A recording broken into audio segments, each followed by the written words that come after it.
తమిళనాడులోని కోయంబత్తూరు నుంచి 60 కిలోమీటర్ల దూరంలో తిరుప్పూర్ దగ్గర కుందాడం వడ్డుకునాథర్ స్వామి టెంపుల్లో ఒక గొప్ప విషయం ఉంది మచాస్. ఏంటో తెలుసా?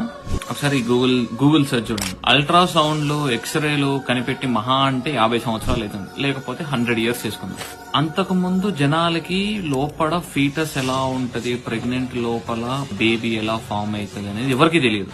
బట్ సీ దిస్ కుందాడం వదుకునాథర్ స్వామి టెంపుల్లో ఆ వాల్స్ మీద all the necessary stages of pregnancy అనమాట. మొత్తం బేబీ క్యారీ చేసినప్పటి నుంచి ఒక ఎలా రీప్రొడ్యూస్ చేస్తారు జనాలు, ఎలా బేబీ కింద ఫామ్ అవుతుంది, ఎలా స్టేజ్ 1 ప్రతి ఒక్క month related stages of growths అనేవి మన టెంపుల్ వాల్స్ మీద అరౌండ్ 1000 ఇయర్స్ ఎగోనే ఉందన్నమాట. ఇలాంటి విషయాలు మనకు చెప్పరు. ఇలాంటి టెంపుల్స్ మనం విజిట్ చేయాలి. So if you get a chance please to share this with everyone. ఈ మధ్య అరుణాచలంకి తెగ వెళ్తున్నారు జనాలు, సో వాళ్ళు కూడా ఇటువంటి ప్లేసెస్ కి వెళ్ళాలన్నమాట. So please to share this మచస్. మనం కాకపోతే ఇంకెవరు షేర్ చేసుకుంటాం? మన టెంపుల్స్ మనమే కదా ప్రమోట్ చేసుకోవాలి.